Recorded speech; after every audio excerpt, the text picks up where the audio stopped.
네, 오늘은 성령 강림 주일입니다. 예수님께서 승천하실 때에 약속하신 대로 바로 오순절날 성령이 호련히 하늘로부터 급하고 강한 바람 같은 불 같은 성령이 바로 예루살렘에 있는 각 사람에게 임했습니다. 오늘 바라기는 오늘 이 예배 가운데 오늘 주님의 성령이 우리 가운데 충만히 임하기를 주님의 이름으로 축복합니다. 여러분, 결국 이 성령의 역사로 바로 초대교회가 태동되었고 탄생되었던 것을 볼 수 있습니다. 그래서 사실 우리 예수 성함교회 그 생일이 바로 오늘로부터 시작된다는 것을 우리가 잊어서는 안 됩니다. 그리고 초대교회를 보면요, 날마다 주의 복음을 전하는 일에 바로 전심을 다했습니다.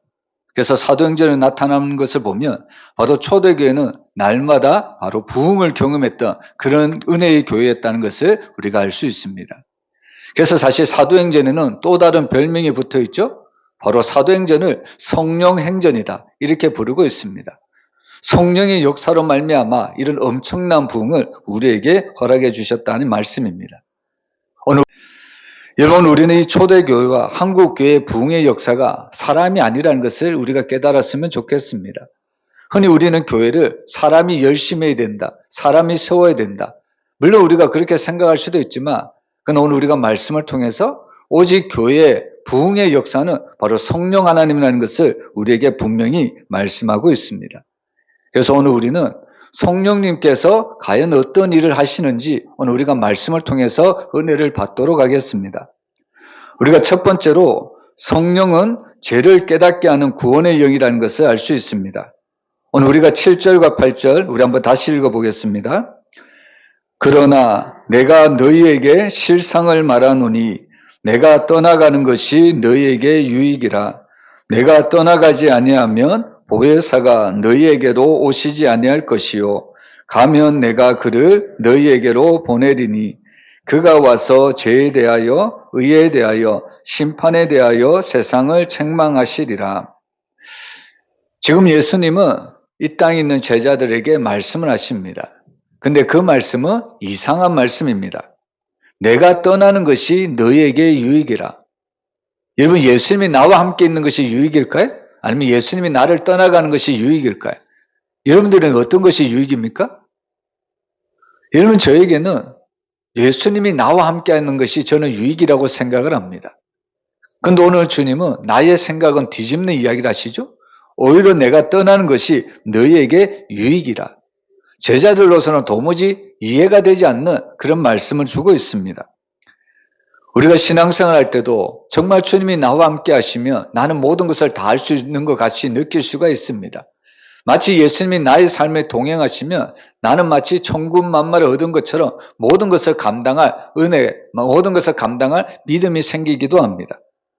그런데 오늘 주님은 내가 너희들과 함께 있는 것보다 오히려 내가 떠나는 것이 훨씬 너희들에게 유익이라고 이야기를 하고 있습니다. 여러분, 예수님이 이렇게 말씀하신 이유가 뭘까요?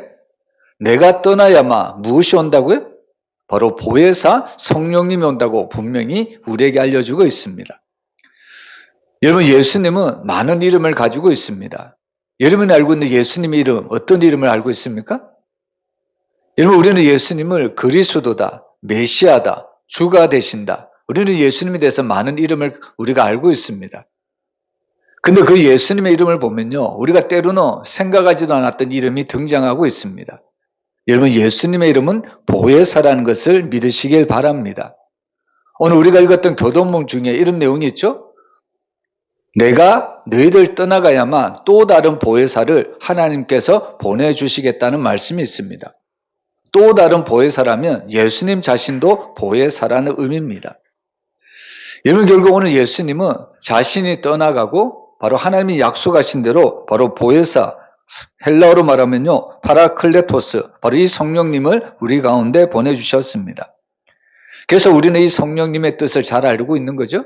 성령님은 위로자, 상담자, 그런 뜻을 가지고 있습니다. 그래서 우리는 성령님을 생각할 때마다 늘 따뜻한 느낌, 늘 은혜로운 느낌, 우리가 늘 감사한 느낌을 우리가 받을 수가 있습니다. 근데 이 파라톨레스, 이 단어를 생각해 보면요, 이 뜻은 바로 하나님께서 바로 위로자, 상담자 그런 의미도 있지만 사실 이 톨레스라는 이 의미는요, 어떤 의미가 있냐면 바로 법정에서 진실을 드러내는 변호자라는 뜻도 가지고 있습니다.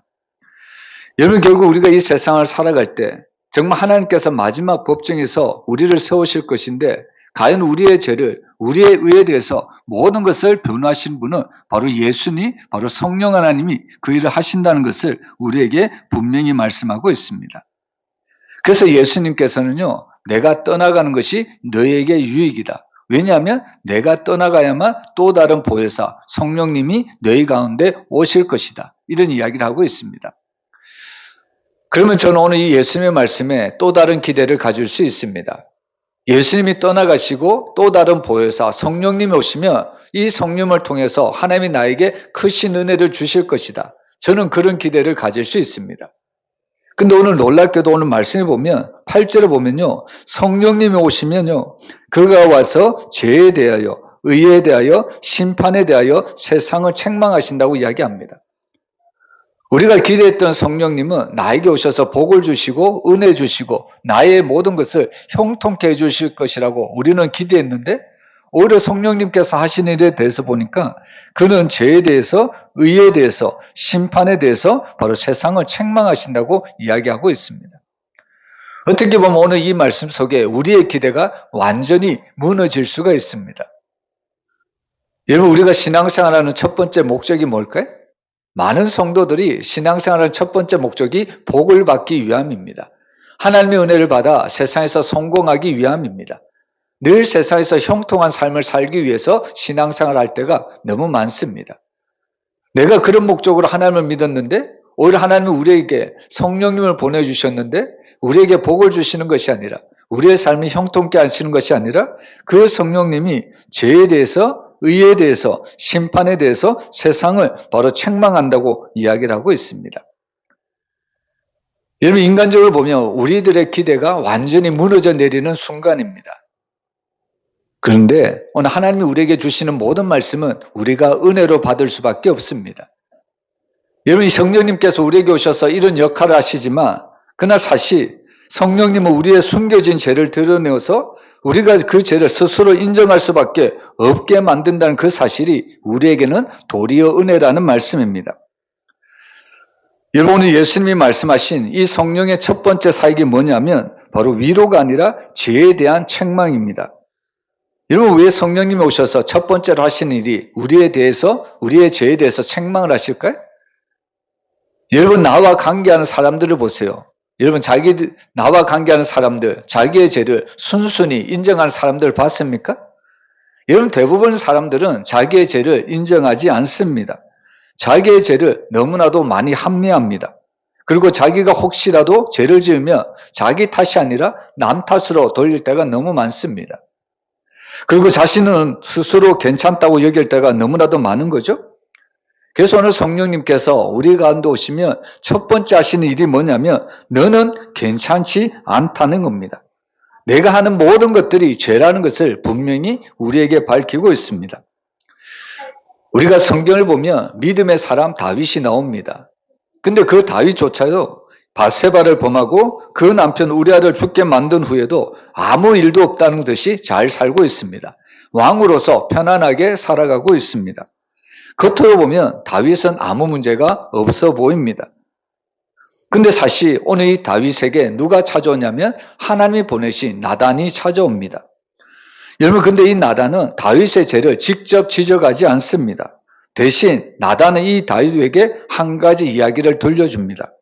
바로 우리가 잘 아는 가난한, 바로 이 가난한 자의 어린 양을 빼앗은 부자 이야기를 들려주고 있습니다. 여러분, 나단의 이 이야기를 들은 다윗은 어떤 행동을 보입니까? 여러분, 다윗은 이 나단의 이야기를 듣고 너무나도 화가 납니다. 너무나도 분개합니다. 아니, 어떻게 우리나라에서 이렇게 악한 행동을 하는 사람이 있는가? 당장 그 사람을 잡아 죽여라. 우리식으로 말하면 다윗은 이런 행동을 하고 있습니다. 그 모습을 보고 나단은 다윗에게 뭐라고 이야기했을까요? 이 사람이 바로 당신입니다 라고 이야기를 했다는 겁니다. 여러분, 우리는 흔히 죄는 나와는 멀고 죄는 저 사람하고 관계가 깊다, 우리가 이렇게 생각할 때가 많습니다. 나는 죄를 짓는 것이 아니라 내 옆에 있는 사람이 죄를 짓는다고 우리가 생각할 때가 많이 있다는 겁니다. 근데 오늘 성령이 오셔서 우리에게 하시는 가장 첫 번째 사역은 바로 사람을 정죄하기보다는 바로 말씀과 사건을 통해서 자기 자신이 누구인지를 분명하게 보여주고 있습니다. 그래서 성경은 사람의 존재에 대해서 단언하죠. 바로 모든 사람은 바로 죄인이다. 모든 사람은 다 죄를 지은 죄인일 수밖에 없다는 것을 우리에게 분명히 밝히고 있습니다. 그래서 오늘 우리가 읽었던 말씀 중에 바로 성령은 죄에 대해서, 의에 대해서, 심판에 대해서 세상을 책망하신다고 분명히 이야기하고 있습니다. 이 말씀을 우리가 한글식으로 이해를 해보면 하나님은 성령님을 보내주셔서 죄에 대해서 마치 야단을 치시는 것 같이 우리가 들을 수도 있습니다. 왜냐하면 성령이 세상을 책망하신다고 이야기하기 때문입니다. 근데 다른 번역 성경을 보면요, 이 책망하다는 단어를 어떻게 번역하냐면 바로 이 세상의 잘못을 깨우친다고 번역을 하고 있습니다. 여러분, 결국에 성령이 오셔서 우리에게 하시는 역할은 세상을 정죄하는 것이 아니라 바로 이 세상의 모든 것들을 깨닫게 한다는 것을 우리에게 알려주고 있습니다. 여러분, 사실 깨닫지 않으면요, 우리는 절대로 해결을 하지 못합니다. 여러분, 어떤 사람이 해결할 수 있을까요? 여러분, 깨닫는 사람만이 해결을 할 수가 있습니다. 어떤 사람이 하나님의 일을 할 수 있을까요? 바로 깨닫는 사람이 하나님의 일을 할 수가 있습니다. 어떤 사람이 구원의 은혜를 날마다 누리며 살아갈 수 있을까요? 여러분, 오직 깨닫는 사람만이 날마다 구원의 은혜를 우리가 누리며 살아갈 수 있음을 믿으시길 바랍니다. 그래서 오늘 성령이 첫 번째로 하시는 일은요, 죄에 대해서 우리가 책망한다고 이야기하지만 더 정확히 이야기하면 하나님의 말씀에 대해서 우리를 깨닫게 하는 역할을 바로 성령님이 하신다는 이야기입니다. 어떤 사람이 교회에 나왔습니다. 근데 그 사람은 처음 교회에 나왔는데 그 목사님의 말씀을 듣고 마음에 은혜가 차는 것이 아니라 점점 마음이 불편해지기 시작합니다. 왜냐하면 그 목사님의 말씀이 마치 나의 죄를 찌르는 것처럼 들리기 때문입니다. 근데 앞에서도 얘기했지만 이 사람은 이 교회에 처음 나왔습니다. 목사님이 이 사람이 어떤 사람인지 알지 못합니다. 그러나 단순히 목사님은 말씀을 그대로 증거할 뿐이라는 겁니다. 그런데 이 말씀을 듣는 그 사람은 이 말씀은 나를 찌르는 말씀이다. 나를 불편하게 하는 말씀이다. 그 말씀 때문에 힘들어할 수밖에 없다는 겁니다. 그리고 말씀이 끝나고 예배가 끝나고 그 처음 나온 성도가 목사님께 이런 이야기를 합니다. 오늘 하나님께서 제 얘기만 하신 것 같습니다. 여러분, 목사님이 이 사람을 싫어해서 이런 이야기를 했을까요? 그렇지가 않다는 겁니다. 여러분, 우리가 하나님의 말씀을 들을 때 정말 하나님의 말씀이 때로는 불편하게, 때로는 나를 찌르게 들리는 말씀일 수도 있습니다. 그것은 목사님이 여러분들을 싫어해서가 아니라 성령님께서 나를 찌르고 있다는 것을 우리가 깨달았으면 좋겠습니다. 그래서 우리가 혹시라도 말씀을 들을 때 불편했거나 또 우리가 그 말씀에 찔림이 있거나 또 그 말씀에 숨기고 싶은 부분이 드러났을 때 여러분, 그것은 실패가 아니라 이미 성령이 드러나고 있다는 것을 우리가 믿었으면 좋겠습니다. 우리는 가끔 하나님 나에게 은혜를 주세요, 우리가 이렇게 기도할 때가 많습니다.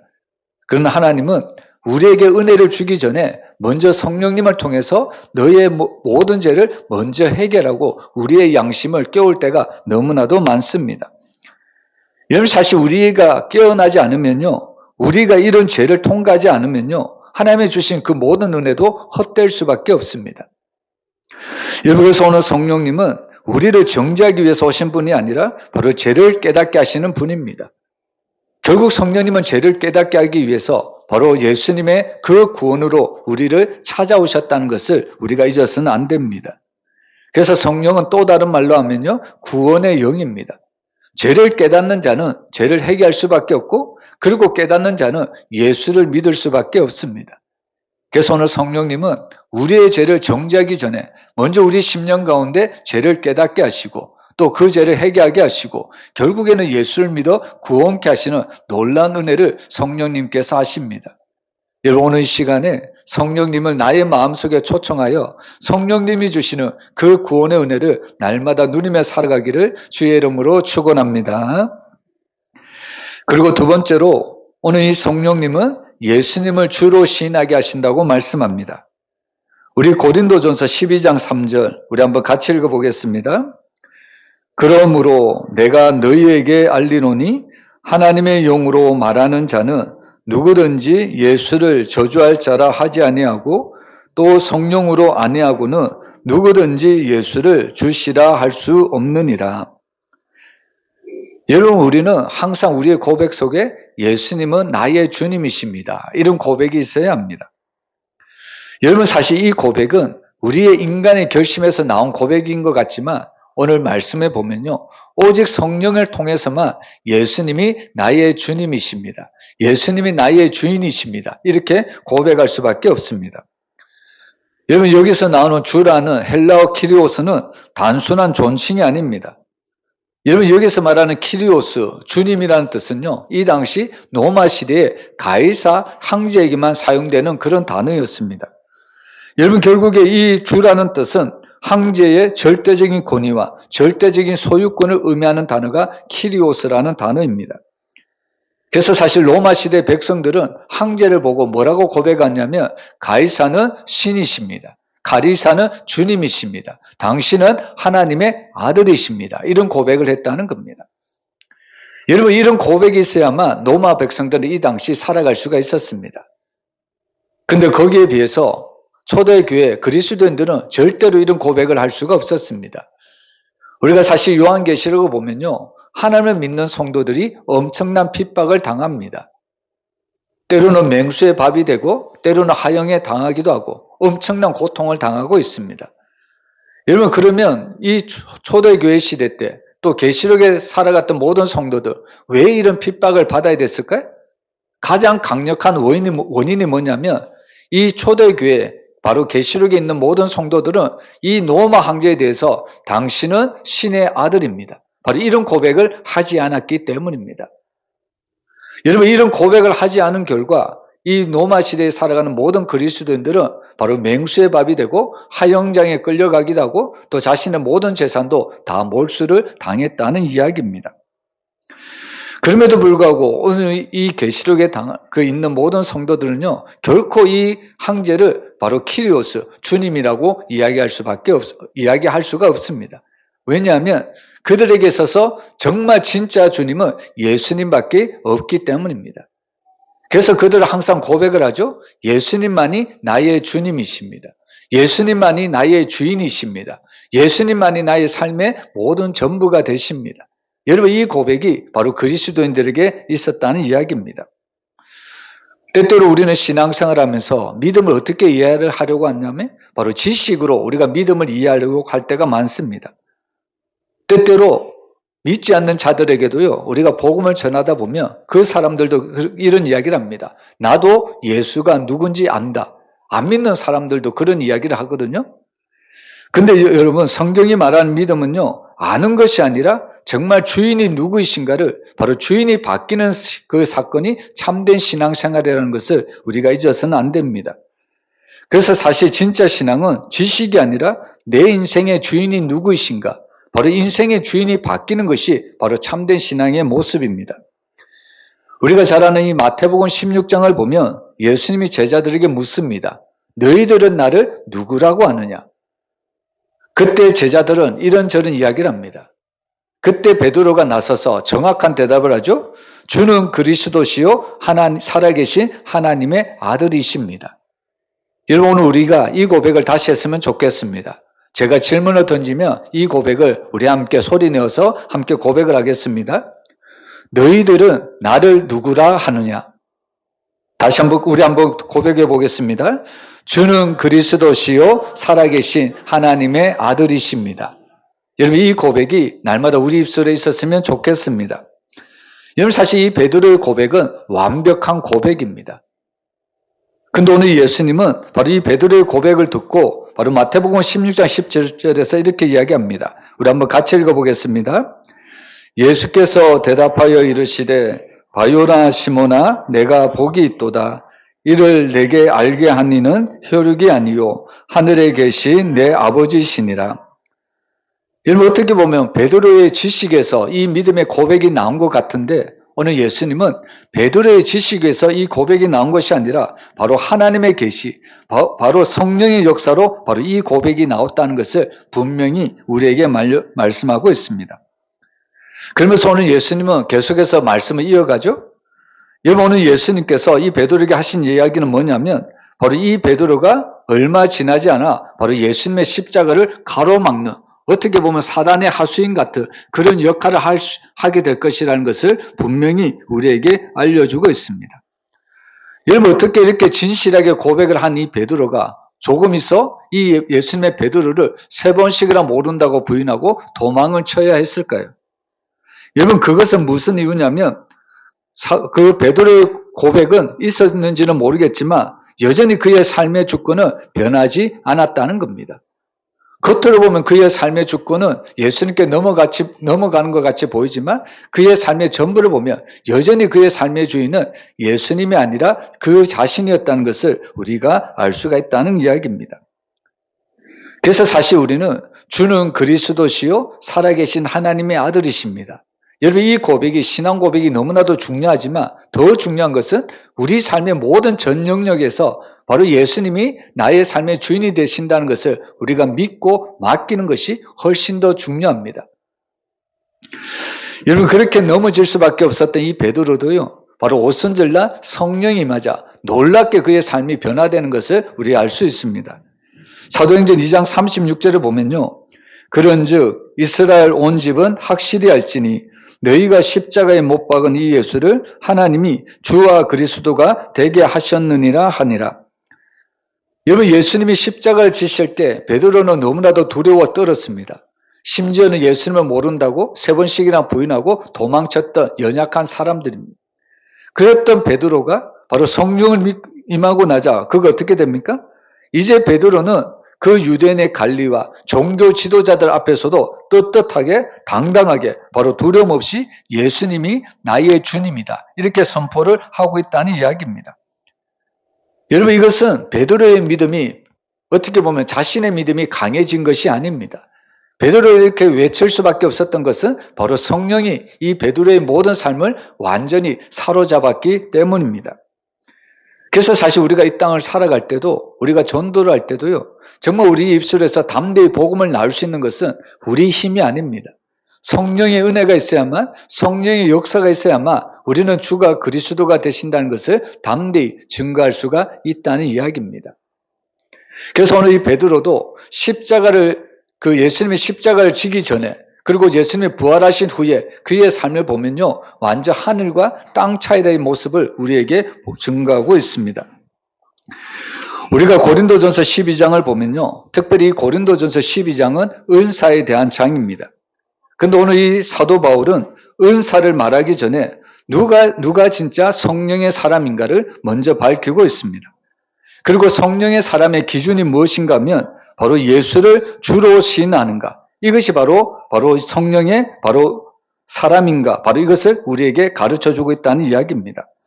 우리가 방언도 하고 많은 능력도 받고 많은 은사도 받지만 이것이 중요한 것이 아니라 정말 나의 기준은 무엇이냐면 예수를 주라 신하는 사람이 진짜 성령을 받은 사람이라는 것을 우리에게 분명히 알려주고 있습니다. 과연 나의 주권은 어디에 있는가? 바로 오늘 성령을 받은 사람만이 예수님이 주라고 고백을 할 수가 있다는 이야기입니다. 여러분, 우리는 이 말씀을 통해서 우리의 삶을, 우리의 신앙을 다시 한번 점검해 보아야 합니다. 우리는 여전히 주님을 믿는다고 하면서 여전히 세상에서 내가 선택하는 기준은 무엇인가? 또 내 삶의 방향은 누가 정하고 있는가? 그리고 나의 삶 속에서 과연 내려놓지 못하는 영역은 무엇인가? 우리가 계속해서 살펴보아야 합니다. 여러분, 우리가 모든 것을 선택하고 우리가 내려놓지 못하는 것들이 있다면 아직 여전히 우리는 성령을 제대로 깨닫지 못하고 있는 겁니다. 여러분, 오직 우리의 모든 삶이 바로 성령을 받음으로 이제는 주가 나의 그리스도가 되시고 주가 나의 주인이 되셔서 모든 것들이 주님이 인도하시는 대로 믿음의 삶을 살아가는 우리들의 삶이 되기를 주의 이름으로 축복합니다. 그리고 마지막으로요, 오늘 이 성령은 바로 복음을 담대히 전하게 하는 능력을 주신다고 말씀하고 있습니다. 우리 사도행전 1장 8절 우리 한번 같이 읽어보겠습니다. 오직 성령이 너에게 임하시며 너희가 권능을 받고 예루살렘과 온 유대와 사마리아와 땅끝까지 이르러 내 증인이 되리라 하시니라. 여기서 말하는 권능은요, 헬라어로 두나미스라는 단어인데요, 바로 폭발적인 힘, 변화시키는 능력을 바로 권능이라고 이야기하고 있습니다. 여러분, 우리는 흔히 하나님이 나에게 권능을 주시면 우리는 어떤 것을 생각할까요? 우리는 권능이라는 것을 우리는 어떻게 생각하냐면 하나님이 나를 병을 고치시고 나에게 기적을 주시고 또 어떤 놀라운 현상을 하나님이 보여주시는 것을 우리는 권능이다, 이렇게 생각할 때가 많습니다. 그런데 사실 하나님이 우리에게 권능을 주시는 목적을 분명히 밝히고 있습니다. 오늘 사도행전 1장 8절 말씀에 보면요, 우리에게 권능을 주시는 목적은 다른 것이 아닙니다. 바로 내 증인이 되리라. 여러분, 예수님이 우리에게 주신 모든 은사, 모든 권능, 모든 그 은혜는 바로 주 예수의 복음을 전하기 위해서 하나님이 주셨다는 것을 바로 믿으시길 바랍니다. 여러분, 우리가 베드로를 보면요, 베드로는 어떤 사람이냐면 바로 그 십자가를 지기 전에 그 예수님 앞에 바로 한 여종 앞에서도 두려워했던 사람입니다. 나는 그 예수를 모른다고 외면했던 사람이 바로 베드로의 모습이었습니다. 그랬던 그 베드로가 오순절날 성령을 받고 나자 그가 어떻게 변화됩니까? 그는 담대히 외치죠. 너희가 십자가에 못 박은 예수를 하나님이 주와 그리스도가 되게 하셨다고 이야기하고 있습니다. 근데 놀라운 것은 이 베드로의 설교 한마디에 바로 하루에 3,000명이 회개하고 돌아오고 있다는 이야기입니다. 여러분, 무엇이 베드로를 이렇게 변하게 했을까요? 무엇이 이처럼 베드로의 그 설교 한마디에 3,000명이나 되는 놀라운 사람이 돌아왔을까요? 베드로의 지식이 아닙니다. 여러분, 오직 성령을 받은 베드로가 담대히 주의 복음을 전했을 때 하나님은 놀라운 역사를 우리 가운데 보여주었다는 사실입니다. 오늘 우리가 영상을 본 바로 그 평양 장대인 교회도 똑같습니다. 예배 때에 길선주 장로가 공개적으로 자신의 죄를 고백합니다. 근데 사실 그 고백은요, 인간적으로 보면 자신의 체면을 완전히 무너뜨리는 행위입니다. 그리고 그 자신의 죄를 드러낸다는 것은 자신이 어떤 사람인가, 쉽게 얘기하면 자신이 이만큼 위선적인 사람이었다, 정직하지 못한 사람이었다, 모든 사람에게 드러내는 어떻게 보면 엄청나게 자신을 내려놓는 그런 고백이었다는 겁니다. 근데 놀랍게도 그 고백을 하는 그 순간 바로 회개의 불이 바로 번지기 시작했다는 겁니다. 그 회개의 불이 길선주 장로님 한 분을 통해서 그곳에 모인 많은 사람들이 울며 죄를 고백하고 있습니다. 바로 이것이 바로 성령이 하는 역사라는 이야기입니다. 여러분, 성령은 사람을 강하게 만드는 것이 아니라 바로 사람을 진실하게 만드는 능력이 있다는 것을 믿으시길 바랍니다. 그래서 성령을 받으면요, 우리가 복음을 증거할 수밖에 없습니다. 사도행전 1장 8절을 보면 성령을 받는 사람은 내 증인이 된다고 이야기를 하죠. 그리고 여기서 말하는 증인은요, 나중에 바로 순교자라는 뜻으로 사용되기도 합니다. 여러분, 이 증인이 순교자로 바로 발전이 되었다는 이야기입니다. 이 말은 어떤 의미를 가지고 있냐면 증인이라는 것은 생명을 걸고서라도 바로 주님의 복음을 말할 수밖에 없는 사람이라는 뜻입니다. 그래서 사실 성령이 주시는 능력은 편안하게 말하는 능력이 아니라 어떤 대가를 감수해서라도 바로 주의 복음을 증거해야 된다는 것을 우리에게 알려주고 있습니다. 여러분, 우리가 목요일마다 그 별연합 전도를 하는데요, 여러분, 편안한 날에만, 또 좋은 날씨 속에만 복음을 전하는 것이 아닙니다. 때로는 복음을 전할 때 비가 오는 날도 있습니다. 때로는 복음을 전할 때 누군가 민원을 넣어서 경찰이 출동할 때도 있습니다. 엄청난 핍박이 있고 엄청난 방해가 있습니다. 인간적인 생각이라면 오늘은 이쯤이면 멈춰야지. 오늘은 비가 오니까 우리가 나가지 말고 그냥 우리끼리 은혜만 나누자고 교회 안에만 머물러 있을 수도 있습니다. 근데 별연합 전도를 해보면요, 비가 오든 누가 민원을 넣든 경찰이 출동하든 전혀 상관이 없습니다. 그럼에도 복음을 전합니다. 왜냐하면 이 복음을 전하는 전도자들이 바로 성령을 받았기 때문입니다. 여러분, 성령은 정말 우리에게 오시면 우리는 말할 수 없는 하나님의 그런 강력한 힘을 주시기 때문에 우리가 복음을 전하지 않고서는 견딜 수 없는 심령이 될 수밖에 없는 겁니다. 그래서 우리는 사실 이 말씀 앞에 솔직히 우리 자신을 내려놓아야 합니다. 여러분, 우리는 사실 복음을 많이 들었습니다. 복음을 이미 알고 있습니다. 그러나 중요한 것은 그 복음을 듣고 지금 우리는 과연 어떤 행동을 하고 있는가? 오늘 성령은 우리에게 이런 말씀을 던지고 있습니다. 여러분, 성령이 우리에게 오셔서 복음을 들려주시고 깨닫게 하시고 또 그 복음에 증가할 수 있는 담대한 힘과 능력을 주시는데 우리는 과연 나가고 있느냐? 우리는 이 말씀 속에 솔직하게 우리 자신이 반응을 해야 된다는 겁니다. 흔히 전도를 하지 못하는 사람들이 이런 반응을 보이죠? 나는 말주변이 없어서, 나는 부족해서, 나는 연약해서. 여러분, 어떤 사람이 과연 전도를 가장 많이 할까요? 어떤 사람이 가장 전도를 잘할까요? 참 놀랍게도 우리가 어떤 사람에게 복음을 전했습니다. 그리고 그 복음을 듣고 그 사람이 교회에 나왔습니다. 교회 나온 지 얼마 되지도 않았는데, 신앙생활 한 지도 얼마 되지 않았는데 오히려 그 사람이 계속해서 복음을 전하고 또 다른 많은 생명을 우리가 낳는 것을 우리가 볼 수가 있습니다. 어떻게 보면 참 안타까운 거죠. 우리가 더 많이 복음을 들었고 우리가 더 복음을 많이 알고 있는데 우리는 과연 나가고 있는가?